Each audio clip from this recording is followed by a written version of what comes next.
بھی بڑے ریلیکس ہو کے مرتے ہیں نا کہ سب یاد کر لیا ہے.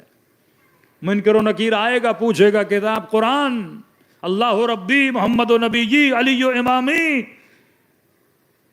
کہا کہ ماشاءاللہ آنسرز بڑے آپ کے کریکٹ ہیں اور بسم اللہ جنت میں تشریف لے جائیے. کہا کہ باپ کو خواب میں دیکھا اور پوچھا کہ بابا سوال و جواب ہوئے؟ ہاں میرے لال. کیا پوچھا؟ کہ بیٹا پوچھا تمہاری کتاب کون سی ہے؟ میں نے بھی بڑے کانفیڈنس کے ساتھ بولا قرآن. کہ یہ جواب کا آنا تھا اور اس ڈبل کانفیڈنس میں انہوں نے مجھے مارنا شروع کر دیا. پھر کہا امام کون ہے؟ میں نے کہا علی. کہ پھر مارا مجھے. رب کون ہے؟ میں نے کہا اللہ. کا پھر مارا مجھے. اب کہتا میں کنفیوز ہو گیا. قرآن میں غلطی کر سکتا ہوں, امام میں غلطی کر سکتا ہوں, نبی میں غلطی کر سکتا ہوں, یہ تو ہر سوال پہ مارے جا رہے ہیں, مسئلہ کوئی اور ہے. میں نے کہا ملائکۃ اللہ کیا جواب غلط دے رہا ہوں؟ کہ نہیں صحیح دے رہے ہو.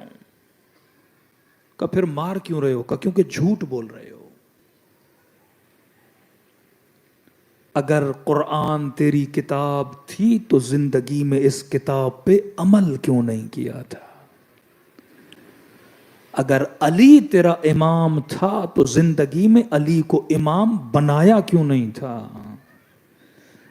آنسرز پریکٹیکل ہونے چاہیے, یہ نہیں کہ صرف میں جواب دیتا جاؤں. ایمان بھی ہے کہ نہیں؟ سمپل شریعت کا مسئلہ ہے احکام نماز جماعت. جو آگے کھڑا ہوتا ہے وہ پیش امام, جو پیچھے کھڑے ہوں وہ مأموم کہلاتے ہیں. جماعت تب صحیح ہے پہلے امام کہے گا اللہ اکبر, پھر سارے جماعتی کہیں گے اللہ اکبر. پہلے وہ رکوع میں جائے گا پھر آپ رکوع میں جاؤ گے, پہلے وہ سجدے میں جائے گا پھر آپ سجدے میں جاؤ گے. اگر کسی نے جماعت میں رہتے ہوئے پیش قدمی کر لی کہ امام جماعت کھڑا ہے اور یہ رکوع میں چلا جائے, یہ اس سے پہلے سجدے میں چلا جائے, تو اس کی جماعت خراب ہو جاتی ہے. تو بندے خدا ایک اٹھنا اور بیٹھنا معمولی پیش امام سے تو آگے نکل جاتا ہے, تیری نماز جماعت نہیں ہوتی. اور زندگی میں اگر تو علی کو فالو نہ کرے تو علی کی امامت کیسے ہوتی ہے؟ آنسو روئے ہیں میں نے رسول گرامی نے.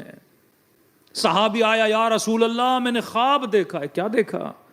یا رسول اللہ دیکھتا ہوں آسمان سے کپڑا آ رہا ہے, لوگوں کا ہجوم ہے, آگے بڑھتے ہیں, سب کے ہاتھ میں کینچیاں ہیں, کپڑے کو کاٹ کاٹ کے لے جا رہے ہیں. فرمایا رسول گرامی رونے لگے. یا رسول اللہ رو کیوں رہے ہیں؟ فرمایا یہ میرے آخری زمانے میں میری امت کا حال ہے. کیا مطلب یا رسول اللہ؟ فرمایا آخری زمانے میں دین کپڑا بن جائے گا. کیا مطلب یا رسول اللہ؟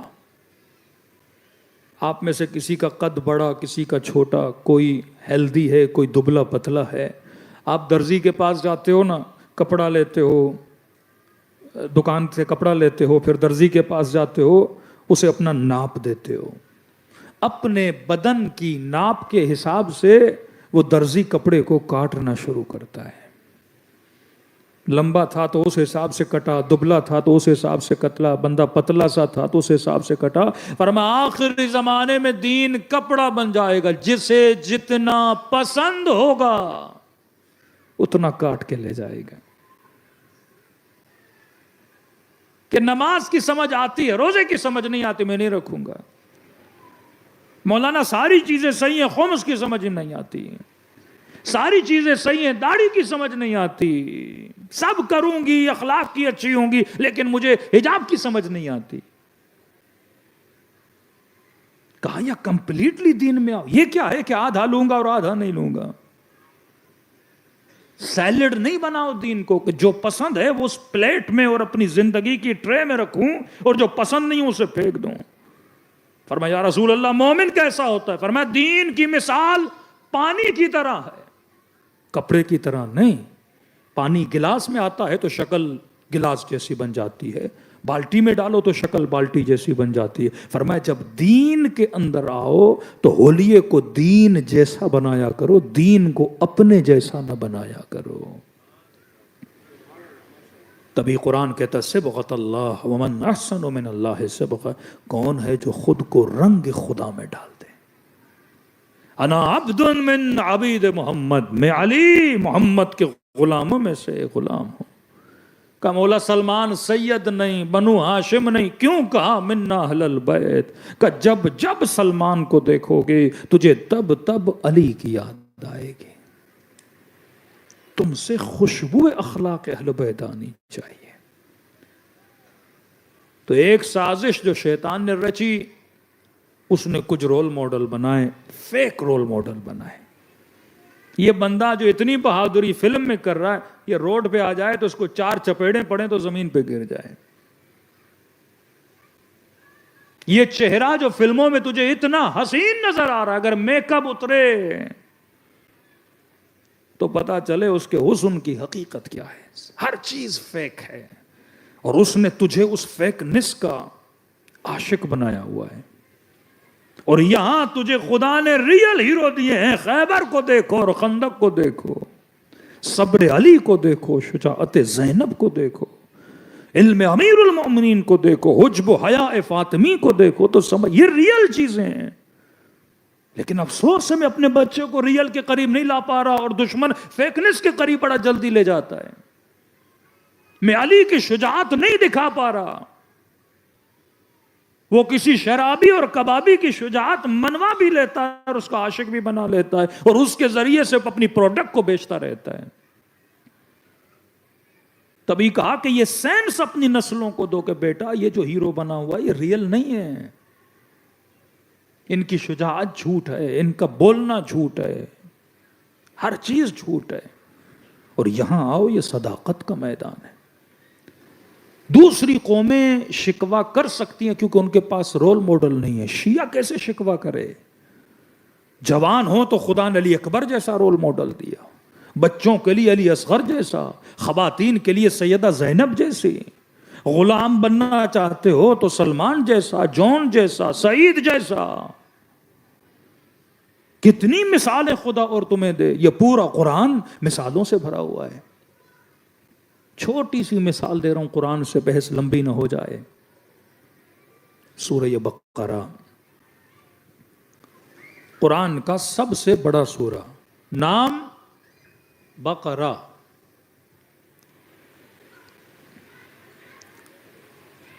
بقرہ کیوں رکھا؟ سوچا کریں۔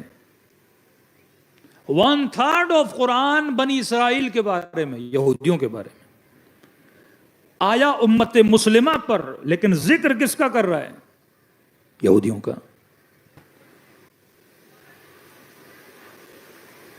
بھینس تھی یا بچڑا تھا، جو بھی، پوری سورہ بقرہ میں اس بچڑے کا ذکر کر رہا ہے خدایا۔ اب ہم پڑھتے جاتے ہیں، ایک بچڑا تھا، بچڑا ذبح کرو، پیلے رنگ کا ہو۔ اب مومن کو پتہ ہی نہیں یہ قصہ کیا ہے۔ خدا قرآن قصوں کی کتاب نہیں ہے، وَاعْتَبِرُوا يَا أُولِي الْأَلْبَابِ، یہ صاحبان عقل کے لیے عبرت کی کتاب ہے۔ کہ امیر المومنین فرماتے ہیں علی کی زندگی کم پل پر علی کا تجربہ صدیوں جتنا تھا۔ کسی نے کہا مولا وہ کیسے؟ کہ علی نے گزشتہ گزری ہوئی امتوں کے قصے پڑھے، اور ان کے کہانیوں اور قصوں سے، ان کے حالات سے علی نے سیکھا۔ عقل مند کی نشانی ہے وہ تجربے سے فائدہ لیتا ہے۔ خدا بتا رہا ہے کہ اے جوان، ایک یوسف تھا، ایک زلیخا تھی، قصہ نہیں سنا رہا، بتا رہا ہوں کہ یوسف کامیاب کیسے بنا، نبی کیسے بنا۔ زندان میں گیا، اور زندان میں جانے کے بعد میں نے بڑے سے بڑا ہدیہ دیا یوسف کو، اور علم تعبیر خواب عطا کیا۔ کس چیز کے بعد عطا کیا؟ جب اسے گناہ کی دعوت ہوئی تو کہا الا ما رحم ربی ان النفس لامارۃ بالسوء۔ کس طرح یوسف نے گناہ سے خود کو بچایا، پھر خدا نے کس طرح اپنی رحمت کے سائے میں یوسف کو لایا۔ میں نشانیاں بتا رہا ہوں۔ ایک موسیٰ ہے، ایک قارون ہے، ایک ابراہیم ہے، کوئی نمرود ہے، کوئی فرعون ہے، کوئی موسیٰ ہے۔ دیکھو فرعون کامیاب ہوا یا موسیٰ؟ قارون کامیاب ہوا یا موسیٰ؟ ابراہیم کو عزت دی یا نمرود کی؟ نمرود کے پاس پیسہ بھی تھا، دولت بھی تھی، مال بھی تھا، طاقت بھی تھی، لیکن اللہ کے سامنے کیا ہوا؟ اس نے آگ میں بھی پھینک دیا، لیکن میں خدا ہوں، میں نے آگ کو گل و گلزار بنا دیا۔ ابراہیم کا یقین مجھ پہ تھا، نمرود کا یقین آگ پر تھا نا۔ دیکھو تاریخ میں ایک یزید بھی تھا، ایک حسین بھی تھا۔ حسین شہید ہو گئے، لیکن عزت کس کو ملی؟ یہ پورا قرآن گزشتہ ہزارہ سال امتوں کی زندگیوں کا نچوڑ ہے کہ اس سے آگے کوئی اور چیز نہیں آنے والی۔ کائنات میں کوئی بھی چیز ریپیٹڈ نہیں ہے، کوئی بھی چیز نئی نہیں ہے۔ قارون مال کے پیچھے تھا، آج بھی یہ مال کے پیچھے ہے۔ نمرود اپنی حکومت کی بقا کے لیے لوگوں کو مار رہا تھا، آج بھی دنیا، آج کا اسرائیل، آج کا امریکہ، آج کی بڑی بڑی طاقتیں اپنی طاقت کی بقا کے لیے لوگوں کو مار رہی ہیں۔ یذبحون ابناءہم ویستحیون نساءہم، عورتوں کو مارتے تھے، بچوں کو ذبح کرتے تھے۔ اب وہ ذبح کرنا تلوار کے ساتھ ہو یا بم کے ساتھ ہو، وہی چکر ہے طاقت کا چکر۔ کل کے مرد بھی شہوت ران تھے اور شہوت کے پیچھے تھے۔ حضرت یحییٰ کا گلا کٹا صرف شہوت کی خاطر، صرف ایک عورت کو پانے کے لیے اس بدبخت نے حضرت یحییٰ کا گلا کاٹ لیا۔ آج بھی یہی ہو رہا ہے۔ آج کی خیانتیں، آج کے دھوکے، آج کی بے وفائیاں، سارا چکر وہی شہوت کا، وہی مال۔ کیونکہ یہی باڈی ہے خدا نے سب کو دی، تجھے بھی دی۔ جو اس زمانے والوں کی ڈیمانڈ تھی، آج بھی تیری یہی ڈیمانڈ ہے۔ فرق یہ، اس زمانے میں سواری گھوڑا تھا، آج سواری گاڑی ہے۔ اس زمانے میں گھوڑوں میں، اونٹوں میں کیٹیگریز تھیں، آج گاڑیوں میں کیٹیگریز ہیں۔ اس زمانے میں بھی لباس پہ ناز کیا کرتے تھے، آج بھی لوگ لباس پہ ناز کرتے ہیں۔ اس زمانے میں بھی مال پہ ناز کرتے تھے، آج کے لوگ بھی مال پہ ناز کرتے ہیں۔ کائنات ریپیٹ ہو رہی ہے۔ تو کہاں پہ کھڑا ہے اس تلاطم بھرے موسم میں؟ تو اس میدان میں کس میدان کے کارنر پہ کھڑا ہے؟ کیا تو امام حسین کی ٹیم میں ہے، یزید کی ٹیم؟ یزید بھی ایک تو نہیں ہے نا، کیریکٹرز ہیں جو مختلف بدن میں آ رہے ہیں، بٹ سیم کیریکٹر ہیں۔ کبھی فرعون یزید بنا، کبھی نمرود یزید بنا، کبھی قارون یزید بنا، کبھی معاویہ کا بیٹا یزید بنا نا۔ کیا آج یزیدوں کی کمی ہے؟ کہ اس زمانے میں اگر آل رسول کے جنازوں کو پامال کیا، نیزوں سے مارا، تلواروں سے کاٹا، تیر سے مارا، یا آج کی داعش اور ISIS جنہوں نے زندہ زندہ جارڈن کے پائلٹ کو جلایا، ٹیلی فون کی تاروں سے خواتین کے گلے گھونٹے، 4 سالہ بچی کو باپ کے سامنے ذبح کیا، موصل میں 400 جوانوں کو زندہ زندہ زمین کے اندر گاڑ دیا، آپ کے کوئٹہ کے اطراف میں پتھر مار مار کے ان کان کنوں کو مار دیا۔ یہ کون ہے؟ یہ وہی ارواح خبیثہ، یہ وہی نفس کے تابع، یہ وہی ظالم صفت انسان۔ کیریکٹر ریپیٹ ہو رہا ہے۔ آپ کس کیریکٹر کے اندر ہو؟ کیا میدان حسین کے اندر ہو، جون کے کیریکٹر میں ہو، حبیب کے کیریکٹر میں ہو، عباس کے کیریکٹر میں ہو؟ کس صفات کے حامل ہو؟ حربے وہی ہیں شیطان کے، شکلیں بدل رہی ہیں، نام بدل رہے ہیں، کام وہی ہے۔ تو کہاں پہ کھڑا ہے؟ سورہ بقرہ۔ بنی اسرائیل کے لیے قرآن نے ایک جملہ استعمال کیا، فرمایا یؤمنون بالجبت والطاغوت۔ 2 چیزوں پہ بنی اسرائیل ایمان رکھتے تھے، جن کی وجہ سے یہ حضرت موسیٰ کی نافرمانی کرتے تھے، کئی نبیوں کو قتل کیا، ہارون کی نیابت اور امامت کو نہیں مانا۔ کہ 2 چیزوں پہ ایمان رکھتے تھے، یؤمنون بالجبت، جبت پہ ایمان رکھتے تھے، والطاغوت، نظام طاغوت اور جبت۔ کئی مفسروں نے جبت کے مختلف ترجمے کیے ہیں، لیکن ہمارے ایک استاد تھے، انہوں نے بڑا جو مجھے پسند آیا، کہا یہ جبت کیا ہے؟ کہا یہ جبت وہی ایجپٹ ہے۔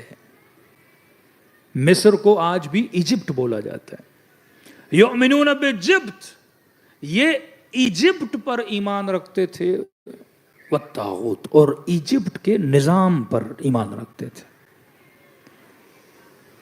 جس طرح آج پاکستان میں رہتا ہوا ایک مسلمان، انڈیا میں ایک رہتا ہوا مثلاً کوئی انڈین، یا ایران میں رہتا ہوا کوئی ایرانی، یا عراق میں رہتا ہوا کوئی عراقی، آپ بولتے ہو مولانا یہ لبرل ہے اینڈ ویسٹرنائز ہے، مطلب ویسٹرن سسٹم پہ اس کا ایمان ہے، ویسٹرنائز ہے.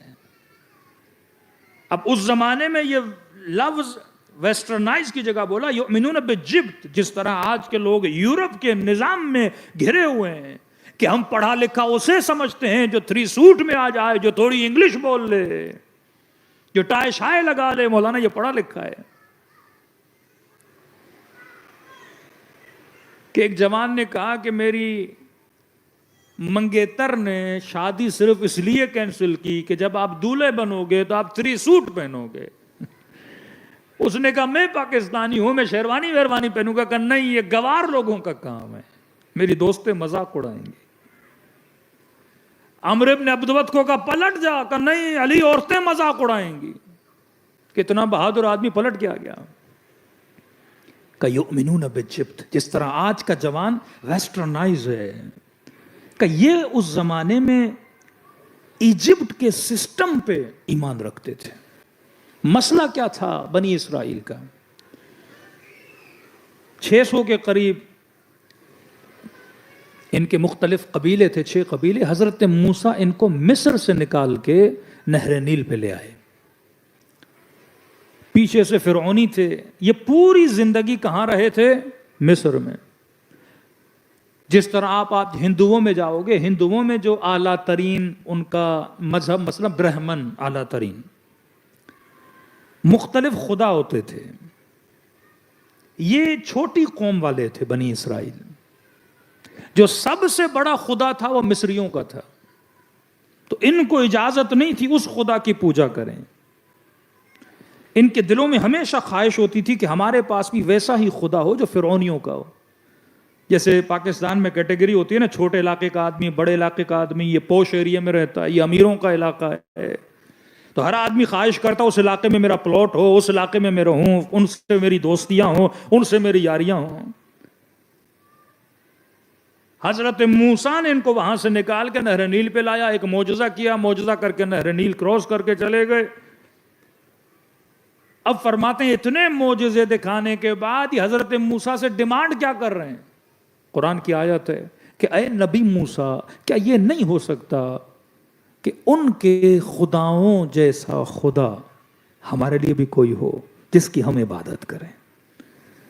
قال یعوذ باللہ، میں نے اتنے معجزے دکھائے، تم آج بھی ان کے خداؤں کے پیچھے ہو. اب ان کا خدا کیا تھا؟ مصریوں کا خدا تھا بچڑا. آج بھی انڈیا میں ہندوؤں کو دیکھا ہوگا نا، کچھ بھینس پرست ہندو ہوتے ہیں نا، بچڑا پرست، یہ وہی ہے. ان کا جو خدا تھا بچڑا تھا، اور اس خدا کا جو بت بناتے تھے وہ سونے سے بناتے تھے. جس مندر میں یہ بچڑا ہوتا تھا اس مندر میں صرف اعلیٰ کیٹیگری کے سمجھو آفیسرز اور قومیں جا کے عبادت کرتی تھیں. یہ جو بنی اسرائیلی تھے ان کو اجازت نہیں تھی ایون اس مندر میں جانے کی. کہ تم دور سے دیکھو، تم اس لائق نہیں ہو. اب حضرت موسیٰ جاتے ہیں، وَعَدْنَا مُوسَىٰ 30 لَيْلَةً وَأَتْمَمْنَاهَا بِعَشْرٍ، 40 دن. پیچھے حضرت ہارون کو چھوڑ کے جاتے ہیں. سامری نے وہی کام کیا جو آج کا شیطان کر رہا ہے.